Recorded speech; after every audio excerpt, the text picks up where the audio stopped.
आखिर कम मरीजों की उम्मीद पर खरा उतरेगा आरयूएचएस। हाई लेवल की नाराजगी के बावजूद आरयूएचएस अस्पताल में हालात जस के तस हैं।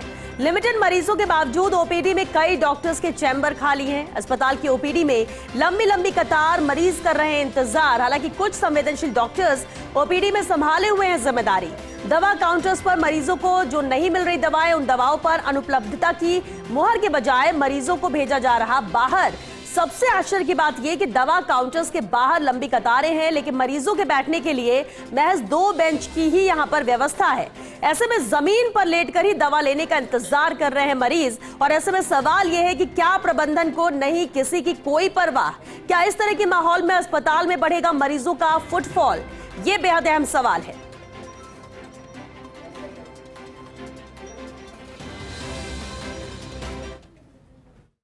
10-15 मिनट हो गई बच्चों को दिखाने।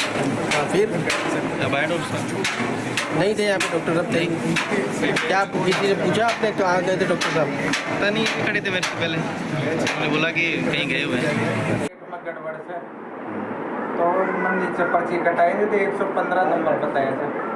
और मतलब कद भी आऊँ तो नहीं, 12:30-1 बजे के आऊँ तो मिले ही पड़ता। अब 15 मिनट से तो 12 बैठे जो घंटे तो देखो ताड़ो लाग रही। देखो 115 रुपये से टेस्ट हो गई तो मैं जब आई तो ताला लग रहा है, वेट कर रही हूँ। आए 15-20 मिनट हो गए, नहीं पूछे तो बोल रहे आएंगे, जवाब ही नहीं दे रहे। और चलो इस पर ज्यादा जानकारी के साथ एसोसिएट एडिटर विकास शर्मा हमारे साथ जुड़ चुके हैं। विकास, ओपीडी में मरीजों की संख्या उतनी नहीं है, लेकिन व्यवस्थाओं की बात करें तो वो ठीक नहीं है। तो क्या प्रबंधन को वाकई में स्थिति नहीं पता कि क्या हालात हो रखे हैं यहाँ पर, किस तरह की दिक्कतें हैं, या इनको दुरुस्त करने के लिए कोई कोशिश की गई हो? देखिए श्वेता जी, जिस तरह के हालात आरयूएचएस अस्पताल में हैं, आज से तकरीबन 20 साल पहले इस अस्पताल की अवधारणा रखी गई थी। और माफ कीजिएगा, करीब 15 साल पहले इस अस्पताल की अवधारणा रखी गई थी। और ये इस सोच के साथ रखी गई थी कि जयपुर साउथ का एक बड़ा विकल्प ये तलाश जाएगा एसएमएस के रूप में। लेकिन दुर्भाग्य की बात है कि अभी तक भी इस पूरे सिस्टम का अपग्रेडेशन जो है वो नहीं हो पाया है। हाल ही में पिछले दिनों हाई लेवल के निर्देश इस पर पूरे मामले में लेके थे। खुद सूबे के मुख्यमंत्री हैं, वो इस पूरे मामले में काफी चिंतित है। उन्होंने दौरा किया था और दौरा करने के बाद में निर्देश भी दिए थे। हालांकि उस निर्देश के बाद में कुछ तरह की कवायद शुरू भी हुई है, लेकिन मौजूदा स्थिति अगर हम देखें, आज की तारीख में अगर हम बात करते हैं, तो आरयूएचएस अस्पताल को इस वक्त इलाज की, खुद को इलाज की दरकार है।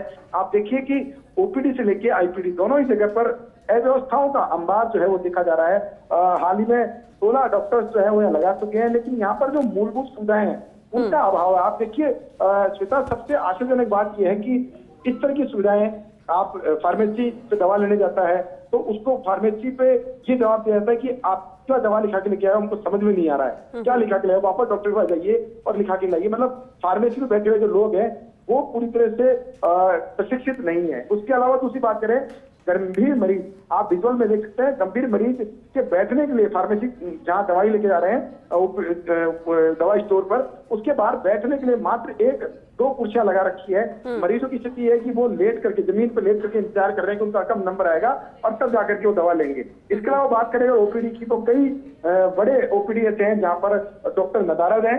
और जब उनसे पूछा गया, प्रबंधन से पूछा गया कि कहाँ है, तो एक बेहतरीन विकल्प जो उनके पास है कि हम 2 दिन यहाँ बैठते हैं, 2 दिन यहाँ बैठते हैं। और उसके बाद ये कहा जाता है कि जो जयपुरी अस्पताल है वो भी हम रन करते हैं, ओपीडी के अंदर, आईपीडी के अंदर जो बैठते हैं। लेकिन कुल मिला की बात ये है कि ये सब चीजें अलग अलग तर्क है और हो सकता है वो तर्क जायज ही हो, लेकिन जो मंशा है प्रबंधन की, क्योंकि देखिए श्वेता, इस पूरे मामले को हाई लेवल पर बहुत ही गंभीरता से लिया गया है। मुझे ठीक से पता है कि अब तक पहली बार इस तरह की व्यवस्था देखने को मिली थी कोविड के बाद में। कोविड एक अलग से केस मान सकते हैं जिसमें कि सभी डॉक्टरों को भेजा गया था इधर उधर, लेकिन उसके बाद पहली बार ऐसी स्थिति बनी जब एसएमएस मेडिकल कॉलेज से सीनियर प्रोफेसरों को ड्यूटी पर आरयूएचएस में भेजा गया है। लेकिन उसके बावजूद यहाँ के हालात जो है वो उस तरह से ठीक होते नजर नहीं आ रहे हैं, क्योंकि अभी एक ग्लांस इस पूरे सिस्टम को रन करने के लिए और इस सिस्टम में जो सेवाएं हैं उनको दुरुस्त करने के लिए एक पूरा ब्लूप्रिंट तैयार करना पड़ेगा और उस ब्लूप्रिंट को तैयार करके उस पर काम करना पड़ेगा।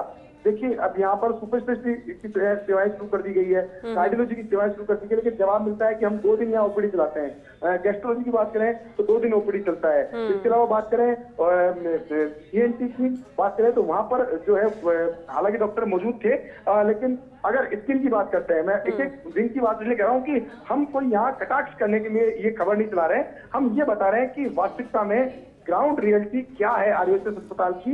और जो बिल्कुल, और मकसद मरीजों को राहत देने को लेकर था आरयूएचएस का होना विकास, और अगर मरीज कोई दिक्कत आए तो फिर इसके होने का क्या मतलब। और इसलिए क्योंकि मरीज जो वहां पहुंचता है वो पहले से ही परेशान है बीमारी को लेकर या पेशेंट को लेकर, जो तीमारदार साथ में आते हैं, और ऐसे में अगर व्यवस्थाएं भी ठीक ना हो और उसे परेशानी होना पड़े तो ये परेशानियों को और दुगना करता है। अब देखना होगा कि इस खबर के चलने के बाद, तस्वीरों को बताने के बाद व्यवस्थाएं कब तक सुधरती हैं और कितनी जल्दी ये सब दुरुस्त होता है। बहुत शुक्रिया विकास आपका।